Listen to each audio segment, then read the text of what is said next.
I let go of my top producer, and on paper, it made absolutely no sense. But when you look at the company and you look at the people who are in the company, the culture, the how things are changing, it made 100% sense. And that's what I wanted to kind of go over to today was really just breaking down the reasoning behind sometimes making money doesn't make the most sense when it's changing what's happening inside of the company. And I'm going to break all of the reasons why I chose to make the decision that I did.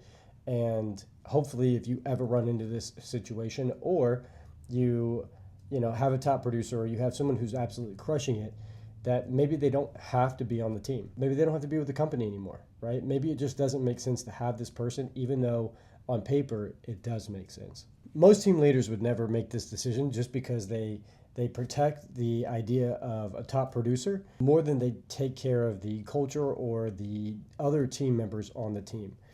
And I can understand that concept for sure, but at some level you have to be able to make decisions and make alterations because it's for the greater good of where you're heading versus where you are currently. Because someone who doesn't have a good attitude or doesn't follow the same processes inside of your company can absolutely derail all of the work that you've done, and it's kind of like a cancer inside of the body of the team. Refuses to use the actual systems. So in my real estate company, we have a full system process. Like a lead comes in, this is what we do. From that lead coming in, they are now transitioned to a client. From that, we handle a client in a certain way. We give them a certain level of service. We respect them and show them respect throughout, a certain way.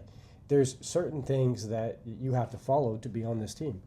And then also on the back end, there's certain processes that we have got to follow through with because I have a certain expectation that they should receive the customer service that I would want as a client. And my standard to that is not to be broken or changed or handled any differently than what I've come to build. And yeah, there's always room for improvement, but anything below that standard is not to be brought into. Bottom line is this person or these people have decided that they don't want to use the system the way that it was built. They want to have their own system. They want to build their own thing. They want to handle things willy-nilly. They don't care about the reason behind the process.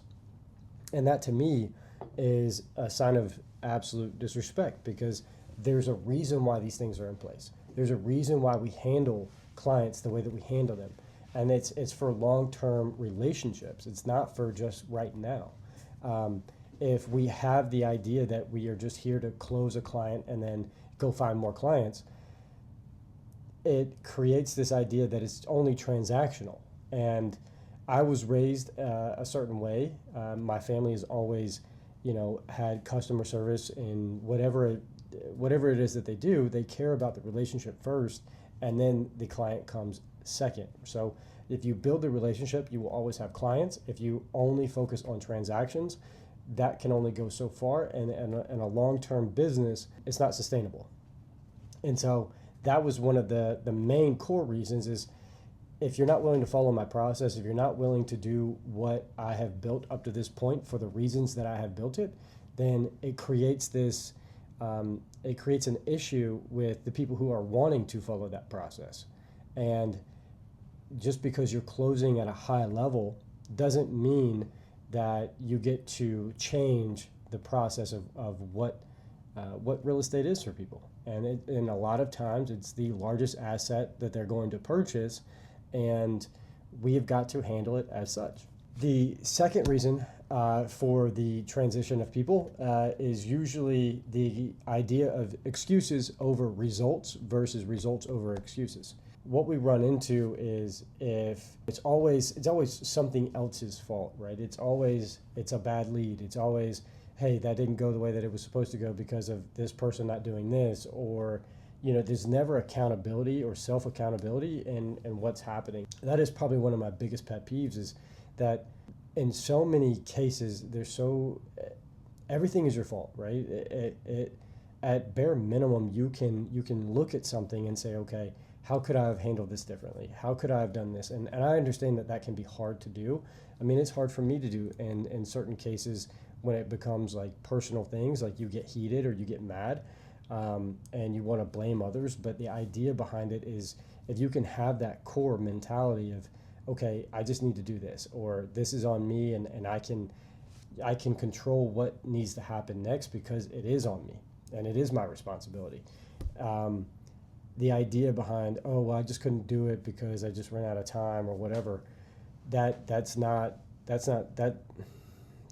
real. That's not a real excuse, right? I can understand if you had your leg cut off and you're in the hospital. That makes sense. The idea that you're not able to do something because you ran out of time or something like that is just, it's not real. So the idea that I'm trying to present here is I don't like the idea that you can give an excuse over a result, especially in business, because that is the most important piece of how you're going and how you're handling clients, how you're handling other team members, how you're handling leadership. There's a certain level of respect for yourself and others around you that I hold dear and I hold true. And so that was the second beat. Third is company culture, right? And the first two fall into this category, but the idea that you work so hard to build something that people hold each other accountable. People want others to do good. People in the team start to have a really good mindset of how to, competition, healthy competition.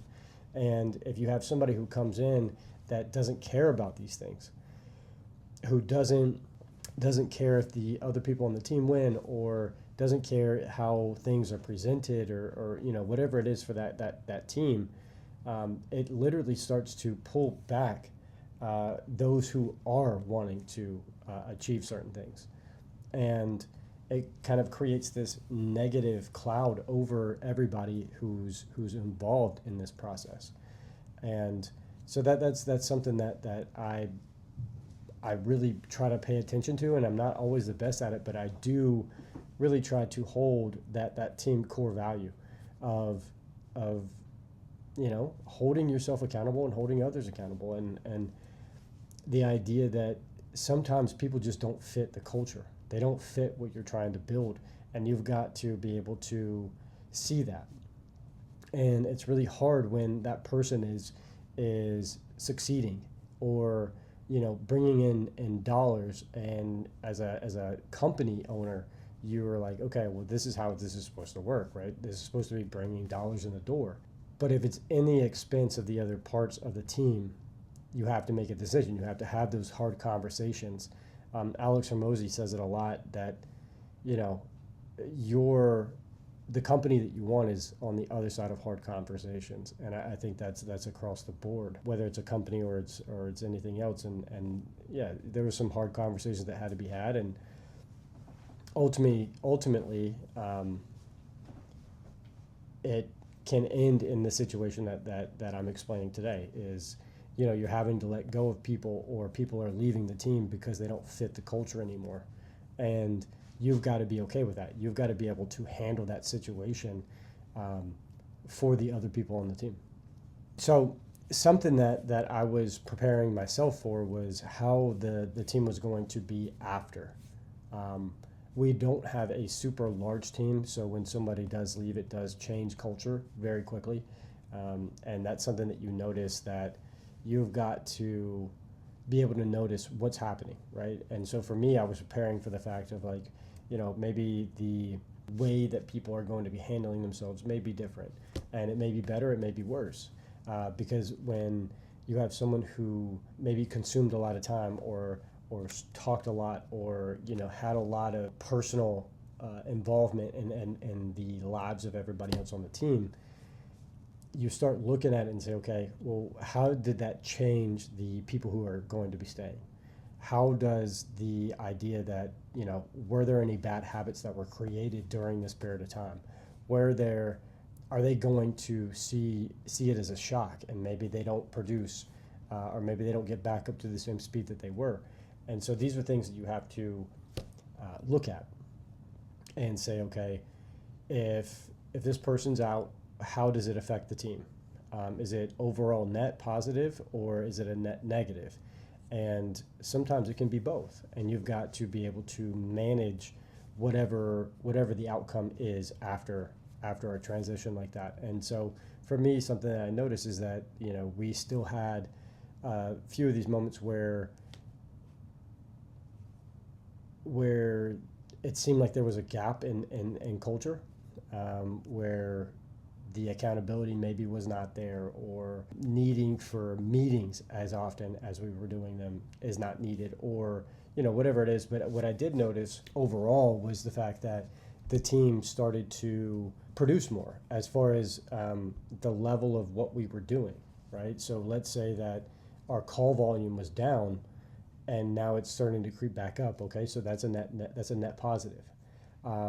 The idea that maybe the team's not as close because the person that was here was creating this conversational pool. But is that a net positive or is it a net negative? And so there's certain things that you've got to be able to see and then be able to make transitions on. And whether you need to crank up the dial here or crank up the dial here or crank down the dial.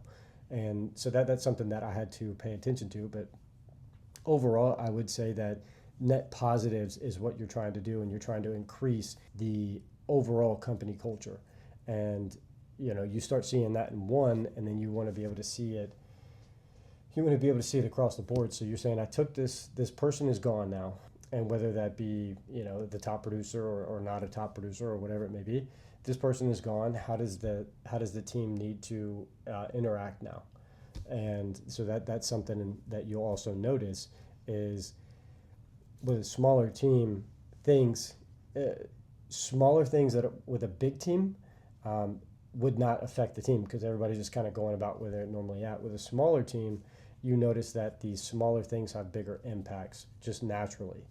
And so just be cognizant of that and pay attention to that. The next piece that I would say is like the lessons learned from this is be prepared, right? Be prepared for the fact that you may have somebody who comes into your team and seems like a really good idea, but they aren't.